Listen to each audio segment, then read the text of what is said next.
he didn't feel well at the beginning of 2018. Eventually, we got the diagnosis of cholangiocarcinoma. So with that diagnosis, the doctors gave him 2 weeks to live. But God had other plans. God gave him 4 years. Even hard can be good. I mean, I was Mrs. Lazarus. People ask me, how's it going? Which is really a loaded question, right? I said, I feel like I'm married to Lazarus here, but even he would die again. We know that, but we were given time to learn to continue to love and to love well. You've lost your spouse. You've lost your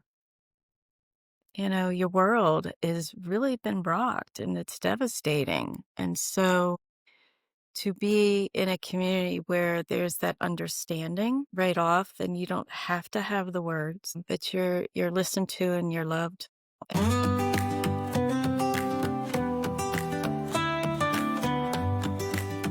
Welcome to the Inheritance of Hope podcast. Every day, 562 children lose a parent to terminal illness. They shouldn't have to face that alone. You can pretend to avoid the painful realities of illness, grief, and death, or you can deal with the real stuff in caring community. On the podcast, people in Inheritance of Hope's community share raw, personal stories of pain, trials, and the shadow of death, which are also stories of joy in terminal illness. Find more Inheritance of Hope community at inheritanceofhope.org. Hey everyone, welcome back to another episode of the Inheritance of Hope podcast.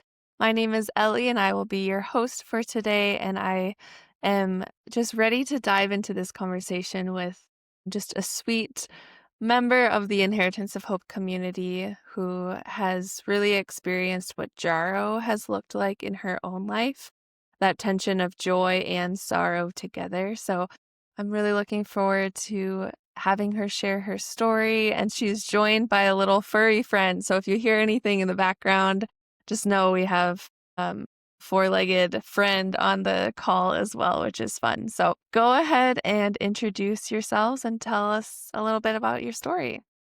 Hi, everybody. I'm Denise McMullen, and I'm really happy to be here with you this morning. I'm a mother of 2 daughters, Johanna and Michaela, and my husband's name was Michael McMullen. Well, I'm so glad to have you on this call and hear a little bit more about your story and background and kind of how you came to Inheritance of Hope. So I guess we can start there. That's a good first question is, how did you first hear about Inheritance of Hope? I first heard about Inheritance of Hope actually through Facebook. I saw a post and I thought, this looks like something that we need. So we signed up for the Hope at Home, and that was our first introduction, and that was in August in 2021. So it was a very good weekend, and that's how we jumped in.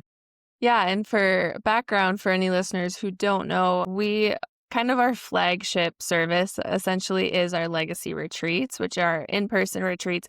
So when COVID hit, we had to pivot, obviously, because we couldn't travel and couldn't all meet up, groups of us all together. So we pivoted to do Hope at Home weekends, which was weekend retreat from your living room. It was all virtual. So yeah, and you're wearing the Hope at Home shirt representing. I love that.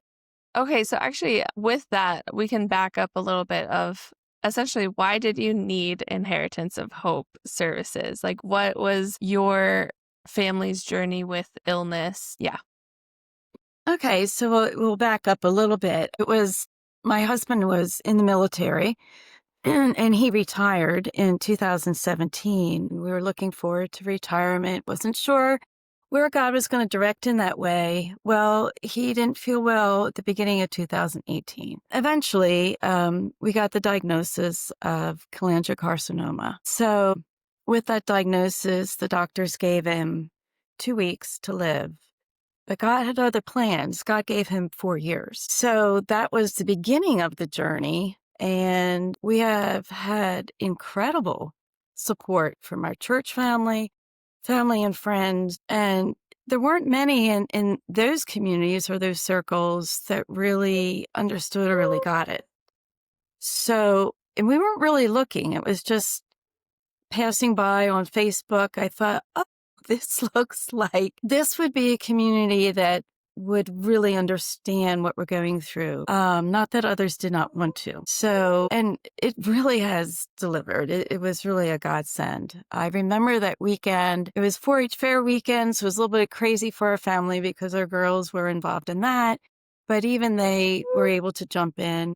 The one comment that Michael said that really stood out was he got to talk to another father who also had cancer and to other families that were dealing with terminal illness. And that really impacted him. He's like, he knew he wasn't alone, but to see things from the perspective of others that were also in the same battle of life with cancer, because it looks very different.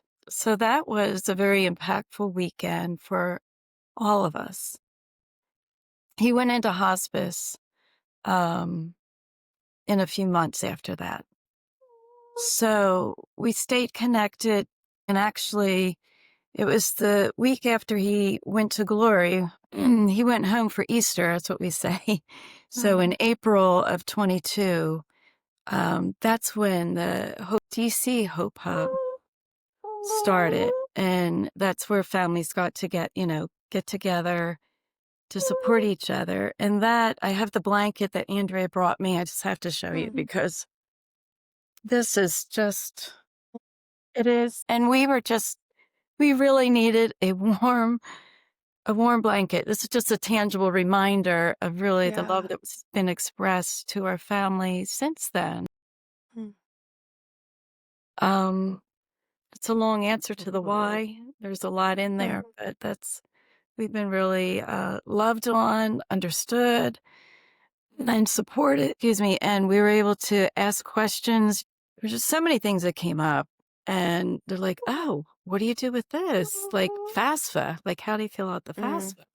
And there were other younger widows in the group with college-age kids going through the same thing. So that was just really good to be part of that community. And we get together with them every month, and we just did the manna meal packing, and that was great fun. I love that. Wow. And that is something we hear very frequently is, you can be supported by church and family and have that.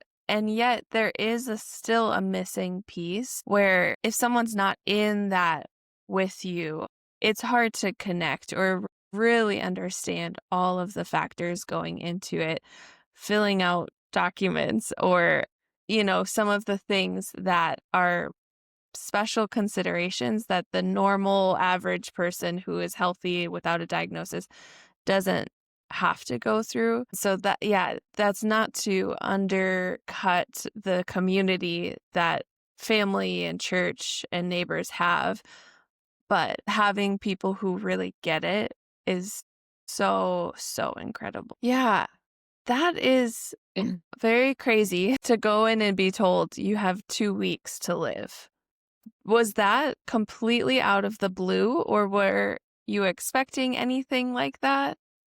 We weren't expecting that, but what happened was he retired, so we had a new physician, new blood work. He had clean bill of health when the Army discharged him. So it was just 6 months later, really, and new physician, blood work, and his liver enzyme levels were just real high. He had been tired, but really no other symptoms, and that was in January. And they're like, oh, let's check on this. And he was a big guy, so they're thinking, well, maybe it was something else like fatty liver. They didn't know. And I just looked at him and like, Michael, I sensed that there was a storm coming. Didn't know exactly. Like, no, this is not good. I don't think that's what it is because, I just knew how he's been. And so he had really excruciating pain about 2 months later, and then the jaundice.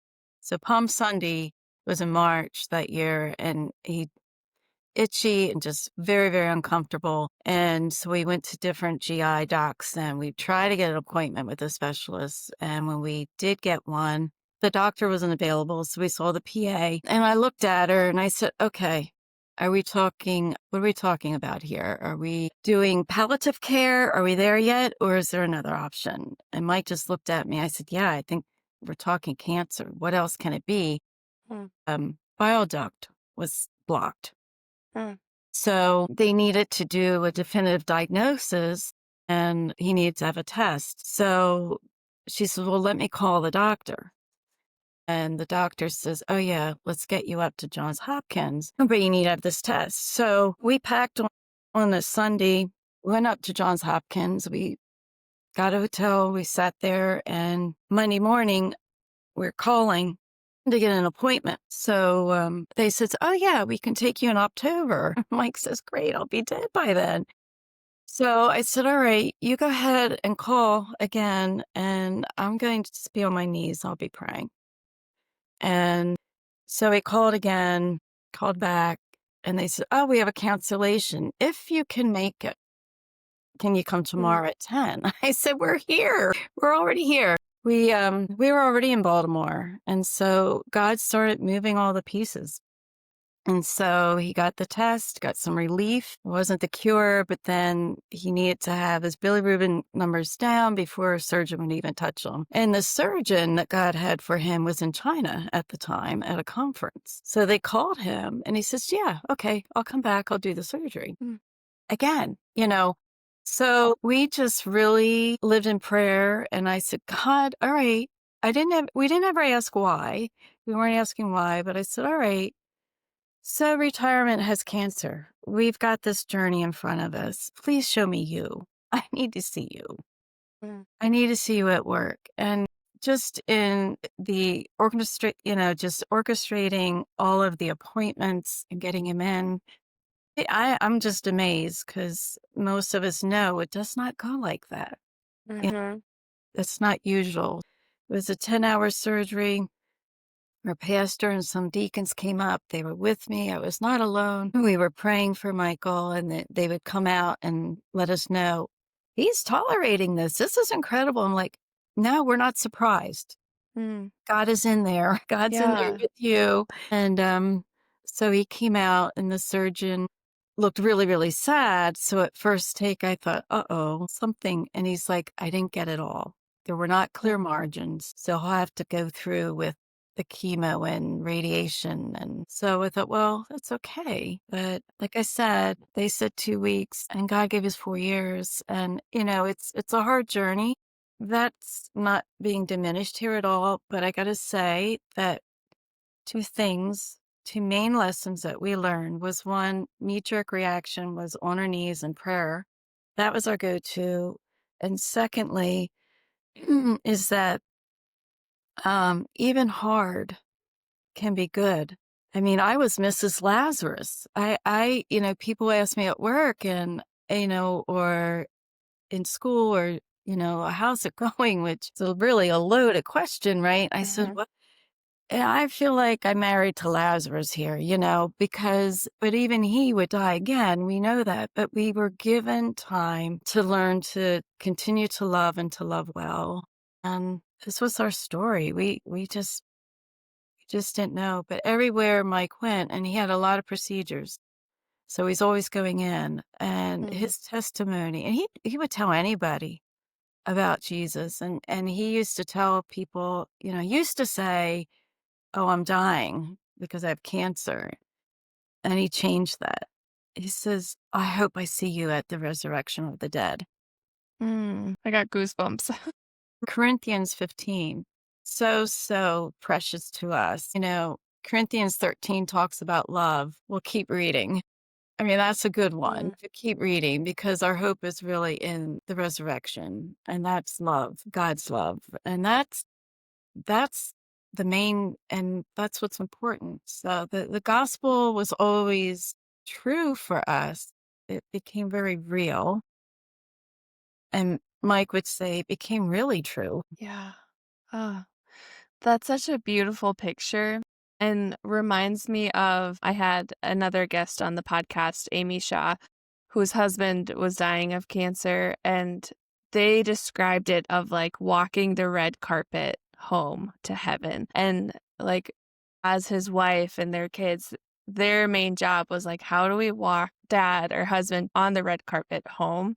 And it changes how you view it, because their perspective was similar of like, I'm not losing anything. I am gaining everything. I will be with Jesus in heaven. I almost feel bad for you that you have to be stuck on earth a little longer. And so that perspective change is very countercultural. That's not easy to make that shift. But the fact that he said, I'm not using the language, I'm dying of cancer, but I hope to see you there. Talk about, we use the term jorrow in the inheritance of hope culture, often of joy in sorrow. Yeah, walk me through how you experienced jorrow through all of this. Well, I have something that just might encapsulate it a little bit.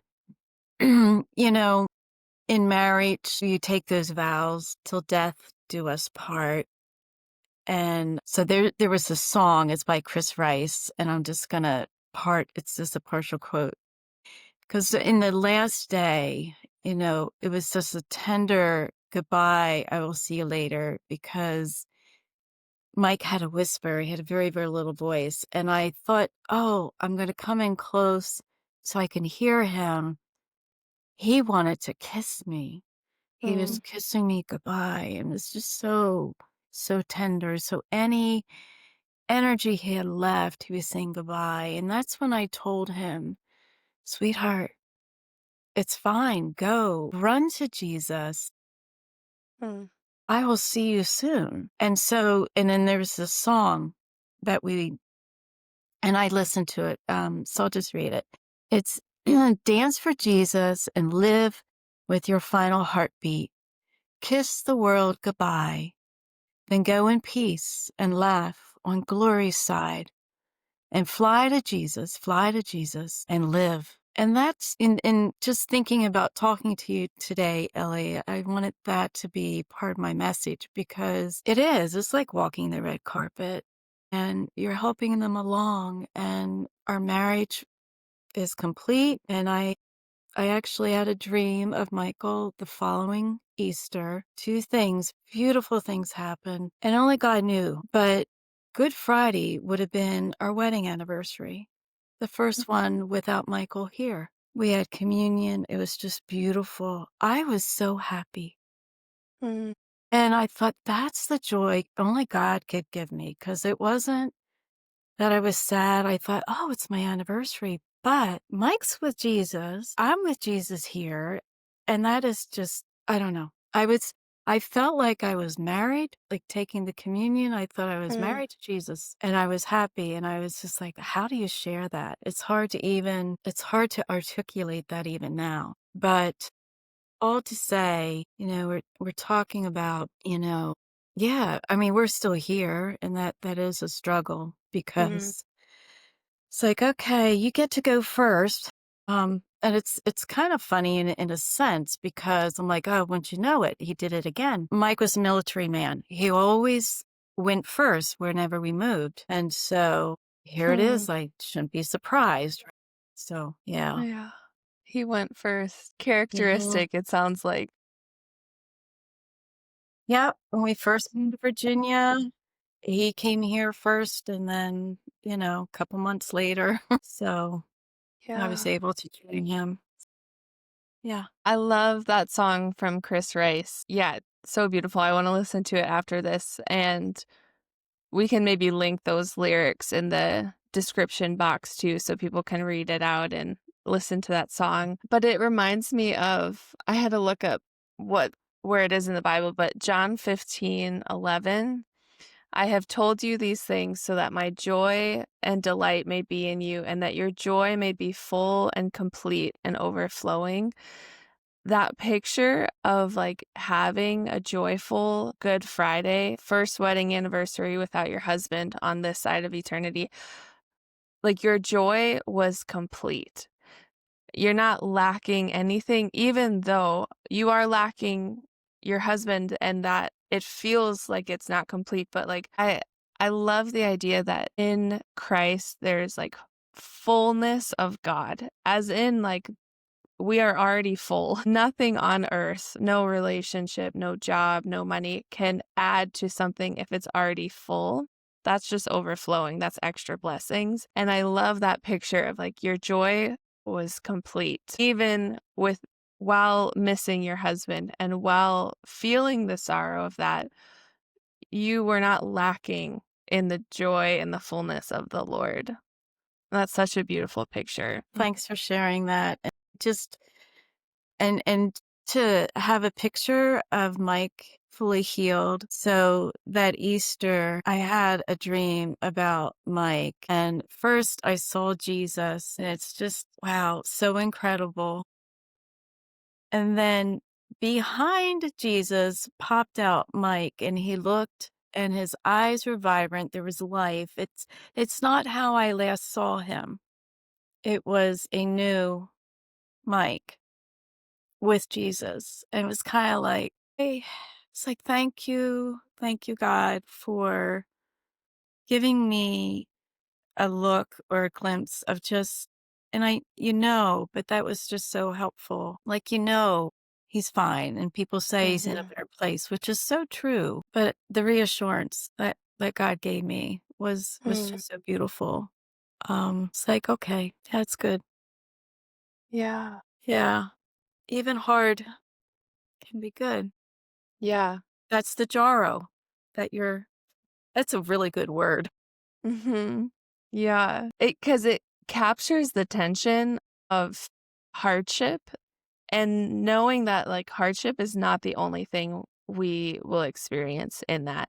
You can still experience joy in terminal illness, which feels crazy. You can have beauty in the darkness and things that it's not one or the other. It's complex and there's tension. And so Jaro feels like it kind of captures what you have been describing. Obviously, terminal illness is terrible, and you experience the Lord in really beautiful ways through it. And it sounds like Mike did as well. How would you describe Mike to someone who never met him? Well, foremost, just a servant heart, gregarious. I mean, he has so many people, and a lot of that was in his work. I mean, he traveled a lot with his military career, and he served in our church with his children and as a deacon and just everything. And loving father.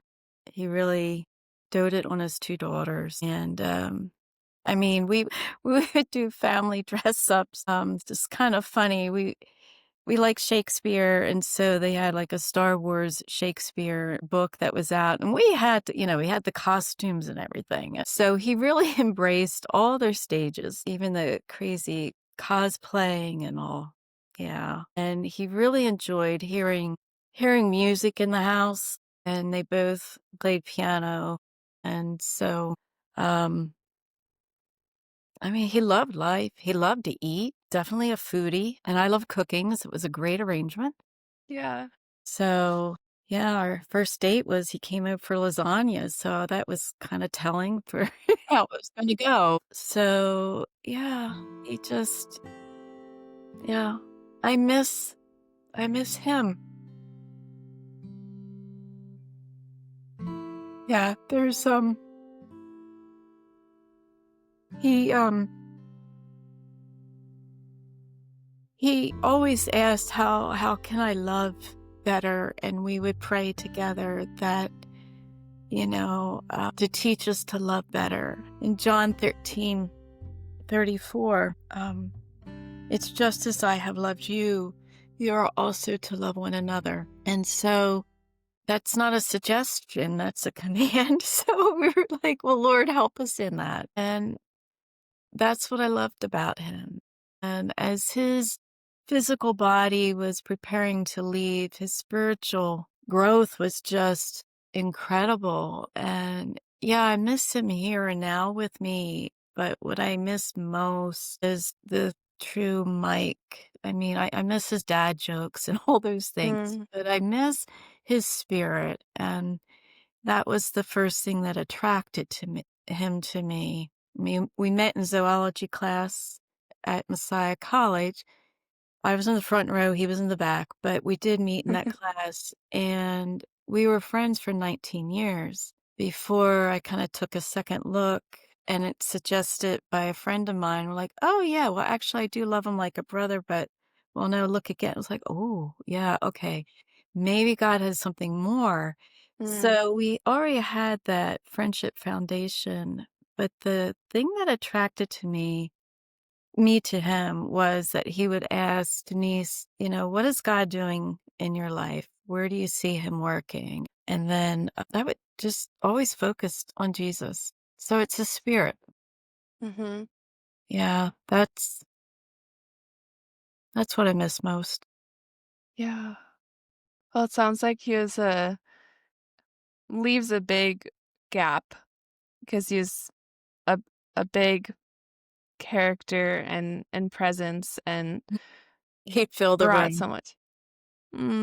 Are there any ways that you and your kids still, you know, honor his memory, keep some traditions alive that you used to do, or things that, yeah, you just kind of keep him an active member of your home? Well, we talk about him. Um, and I remember when my oldest got her driving license, she goes, "Oh, I wanted to call dad to let him know." I said, "Well, you can still tell him." So things like that, they both, my goodness, and I remind him, I said, Daddy's proud of you. And just to remind them, and sometimes they'll come up with things like, "Oh, well, Daddy would be laughing at this right now," Mhm. or isn't this crazy? So he's just part of our conversation and it's not forced. It just happens. And they are still working through a lot. They're young adults. There's a lot of change just being that age. He was sick during their high school years, so there was a lot of, missing out, but there's others that have other men that have helped to fill in the gap, through church or just family. Uncles, love the uncles, Mm, that have not to replace daddy, but just to remind them that, and to talk about him too. So Mike has one brother, and he sounds like him, mm, and he looks like him, a little younger. And that's comforting most of the time, but he's, just still has a big part of our life, and that's what we do. And for traditions, we have had family traditions that we've kept. And one that's coming up is the Jesse tree tradition. It's just a way of special ornaments that we made. And we've been doing that as a family for a very long time. And that was one, especially that first Christmas, we're like, well, we just kept that. I don't think we did anything else really, but we've kept that and mm. it's kept us grounded. Yeah. And we have, well, what would daddy do? Those kind of conversations. And Mhm. what would he say about dating? And, and so we say, well, he's from his vantage point, I'm sure he sees, like Mhm. who those young men are that may become your husbands one day. So we talked a lot about that. And um, so yeah, Mm. it's very much part. Yeah. And did you said you've made a legacy video, is that correct? Yeah, Mike didn't want to do it. He did not feel good. And I said, okay, we can erase it if it's horrible. It wasn't. We did it. And then it was lost. I rediscovered it right before last Christmas.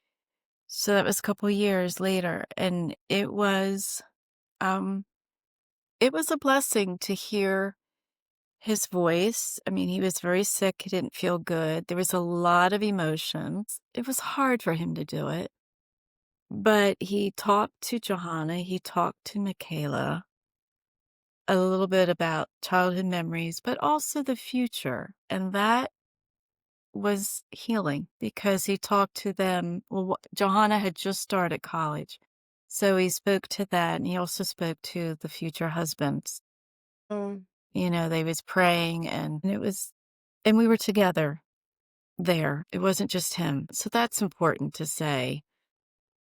And so there is a lot that they could see how I was supporting him and how even though it was really hard and a lot of emotion, I mean, that just it bled through. You couldn't miss that. But to hear his voice and, um, Michaela said, "Well, to hear from a sick dad is better than to not hear from dad." So Mm.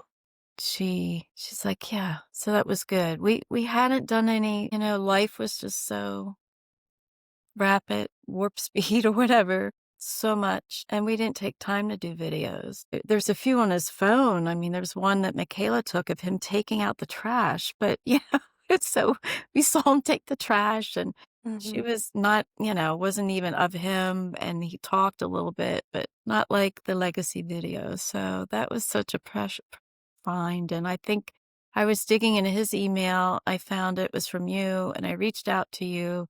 Right away, you send it. I'm like, "Oh, you so Mm. need this now." So, thank you. Thank Yeah. you, Inheritance of Hope, for just yeah, it was very meaningful. Mm. Yeah, isn't it crazy how when we lose someone, how precious the silly voice recordings are, or when you call someone's phone and you miss them and you get their voice recording for a little bit of time and they're not even saying anything meaningful, but just to hear their voice is so sweet. Or to have a video of someone taking out the garbage. I Like that know. it seems silly in the moment, but when that person's not around anymore, I think, as loved ones, we are kind of desperate for anything, any pictures or videos or voice recordings. And it's so meaningful. And we don't think of it in the moment to take the video. And especially like who is taking time aside in their busy day to sit down in front of their phone or camera and to say, here, I'm going to make this recording in case I'm gone one day for people to watch. Like, that's not something we are doing. And so I hear that often. People are very hesitant to make legacy videos. They don't want to do it. We have a ton of cancellations because it's not something we naturally gravitate towards. But I just heard from someone else who was on the podcast, and she was like, "You have to humble yourself. It's not about you. This is a gift for your family, and you have to do it for your kids, for your spouse. Even if it's a miserable 30 minutes and you hate doing it and you don't want to be vulnerable, showing up even for 5 minutes or 10 minutes." Like you said, I love that quote of hearing from a sick dad is better than not hearing from dad. Wow. Mm. Yeah, So good. because we had experienced 2 deployments, and the first time the girls were 5 and 6, and Michaela said she was 5. Not a good concept of time, but she says, "Alright, I give you 3 days and I'll see you back." And I just looked at Mike and I'm like, "Yeah, you wanna be like Jesus, there you go." But it was almost a year till he got back, and then the second time they were 10 and 11, and they had a better understanding of time, but we had a voice recording, daddy saying goodnight, and "I love you to the moon and back," and that was in the voice recording, so they could hear that every night to help them go to sleep. And so Mm, when we had the opportunity to do it, it's like, "Okay, it's a video. Let's just do it." Yeah, so, do those and 'cause it's really special. It's really special yeah. to hear, daddy say, "I love you. I love you to the moon and back." I mean, that was our thing that we used to say to each other. And then, we would always say, "Yeah, but I love you further than that." That's how we would Mm, respond. And now it's much further because he's in heaven. So mm. to have that connection, then there's something in the voice. That's the connection that I think we crave. I'm so glad you both sat down and made the video, even if it's not something that was enjoyable at the time. What a precious gift. And I understand that it's so complicated and legacy building is complex, grief is complex, and it's still worth leaning into to like provide comfort for the people who really love you and then are going to miss you when you're gone. So Yeah, and I'll put a link in the description box to make a legacy video. It's free.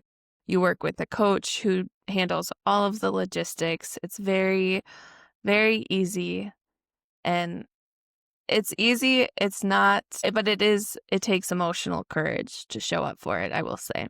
But Um, and I know you mentioned Hope Hub and Hope at Home groups. Tell me a little bit about the other ways you've been involved in some of the Inheritance of Hope services. Well, with the Hope Hub, that's a local group where families that have a parent that has a terminal illness or they've lost a parent, and we were kind of in that category. We meet once a month, and it's where we get together, and it's intentional guidance and just dealing with a lot of the emotions that come up, and practical things too. So it's both, but also some fun things. So, and it's an opportunity for the parents in particular to meet together and talk about what is going on. And there's usually a topic that's chosen each month. I still have the emotion wheel. It's a magnet. We put it on there because we really struggled with words. We had all these feelings, all these emotions. We knew they were big. Sometimes things would come out like where that came from. It's like Grace and Space Girls. Remember that? Grace and Space, right? But we didn't have a way to articulate or, and a lot of people just didn't get it. They're thinking, oh, they're doing great because it's so easy to put on that face when you're asked, how are you? You get a prepared response. Hmm. But for those that understand, they can meet your heart where it really is because they're going through it too.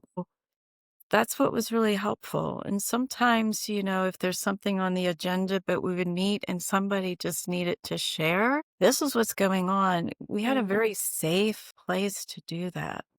No one wants to face terminal illness, but the reality is more and more parenting age people are being diagnosed with cancer and other illnesses, and every day in the US alone, 562 kids will experience the heartbreaking loss of a parent due to terminal illness.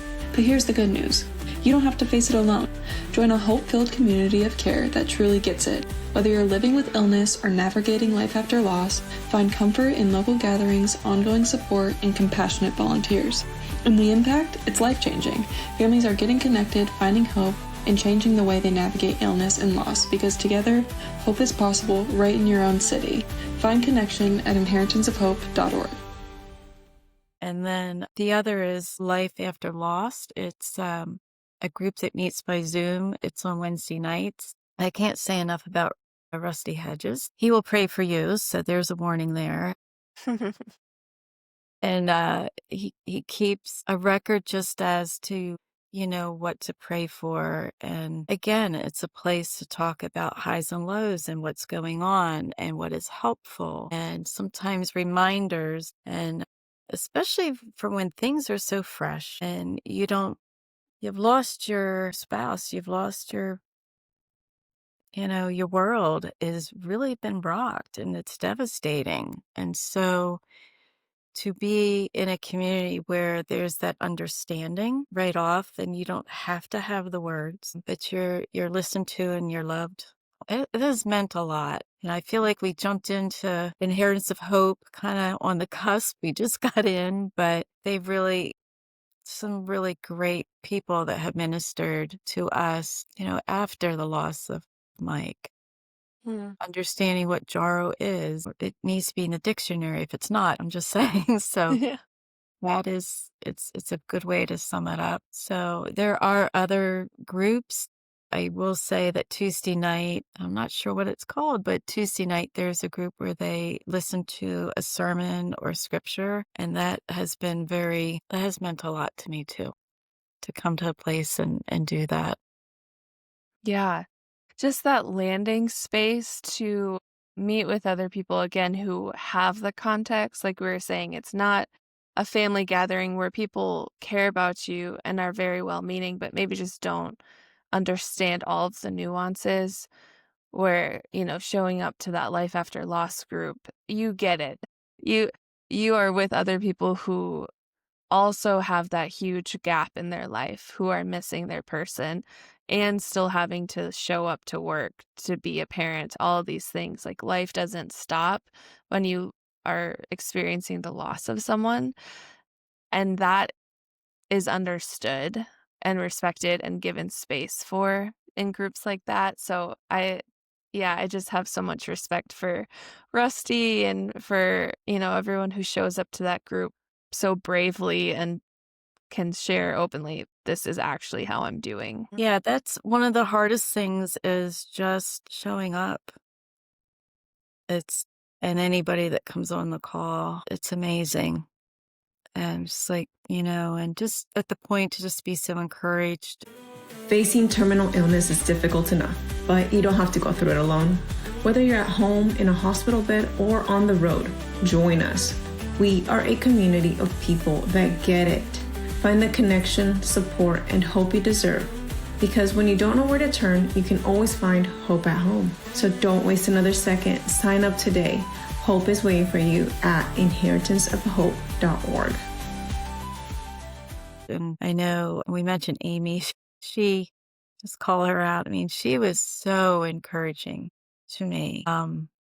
And there's others. So when they have walked a little bit further on the journey, and that's just to encourage others, you're not going to feel like doing a lot. You're not going to, and you don't know even what you're feeling, and that's okay. And to have Andrea give me permission to take a nap, it's okay. Coming from her, and then she brought me this warm blanket. I was like, just know that you're loved, Denise, and it's okay. I was like, why am I so exhausted? And she's like, well, that's normal. Oh, okay. And Yeah. she said, yeah, take a nap. Really? Like every day? It's like, yeah, do what you need to do. It's gonna be okay. Yeah, the perspective is there, the presence is there, and the understanding. All those things really make a difference. And the permission. That's huge. I feel like if someone has already gone before you and has experienced something, to hear them say that's valid, that's normal, and you have permission to take that space to, Aisha Thomas is another guest who is on here who Yeah. is a widow. Yeah. And she was like, I went to Crumble Cookie a lot of days. I had to get sugar cookies to like have that energy or that like dopamine hit because life was so hard. And she was like, if you need to drink a gallon of Kool-Aid every day just to feel something as you're grieving, there's permission for that. And so grief is, yeah, complex, individualized, but like to have people say, that's normal. I've experienced that too. You're not crazy for doing this or needing to take more naps than normal or things like that is so essential. Yeah, it's true. I was allowed to have dark chocolate every day and go to Home Depot. That was my retail therapy. I had a lot of plants that I had then I had a plant or I gave away. So it was just my way of going through. So yeah, it's good to have permission. Yeah, and I hope if someone is listening to this and kind of feels in the midst of grief or feels like they are struggling to navigate how to operate after losing someone, you have permission. Hear it from Denise, like permission to need help, to take naps, to do some retail therapy, like and also I hope this is a compelling invitation to make a legacy video, to show up to Hope at Home groups or Hope hubs. Inheritance of Hope wants to come alongside you. So I hope Denise's story is very compelling and an invitation to say, yes, it's okay to need help and we're here for you. So the door's open, come on in kind of thing. Yeah. Well, we end every episode asking the same question, and that is whose legacy has impacted you and kind of impacts how you show up in the world because of how they lived. Well, my husband has had probably the greatest impact, pointing me to Jesus from day one, even through the hard, looking for where is God working and how can we love well. what does that look like today? So that's his legacy. And he will tell you, you know, some of his last words, were just live for Jesus, like there is not a tomorrow, and not to waste your life, but to live for Jesus each day.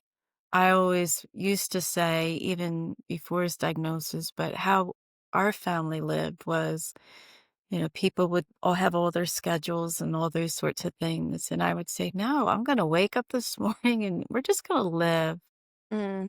and see what God brings. What does he put in our hand? So hold on to what's important. Yeah, I think that's it. And again, he used to say, he said, well, how was it that he was able to do that? Is because the gospel was real for him. And that's the good news. And he says, keep sharing that. That's what God would like us to do.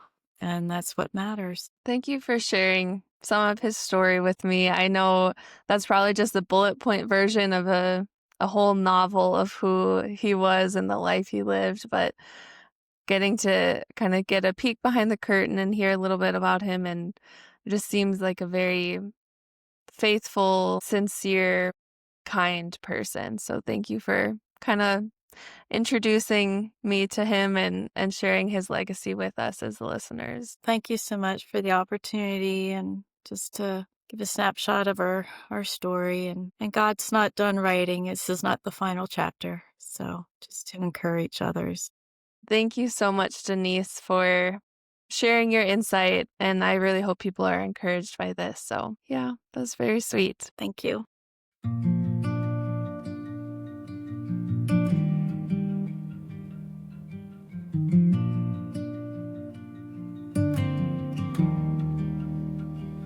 It started in a classroom, 82.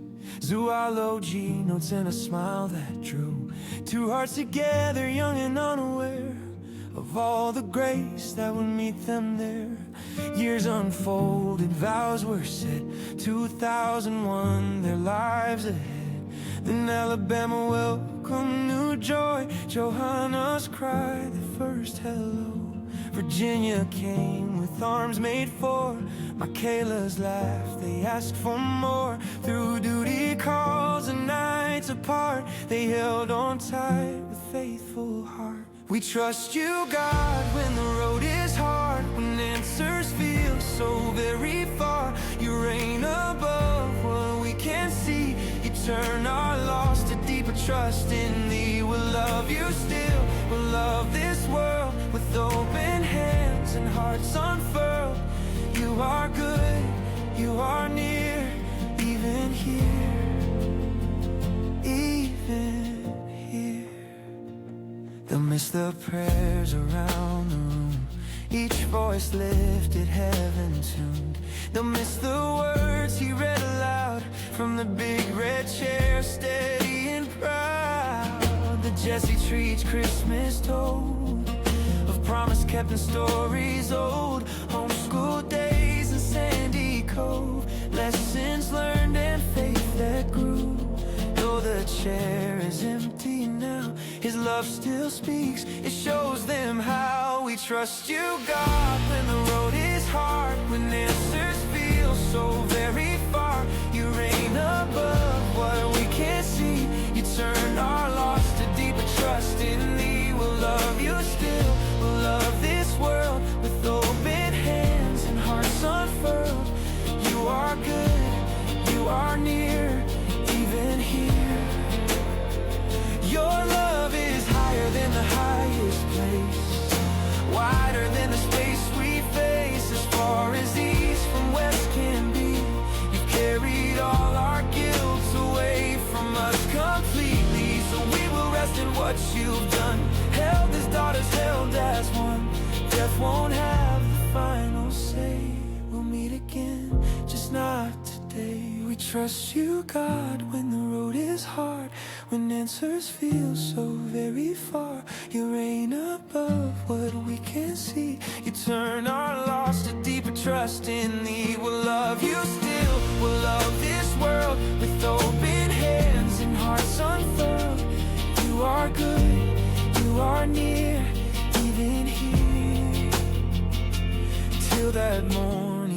to come. We walk by faith, your will be done. Held by mercy, held by grace, held in love.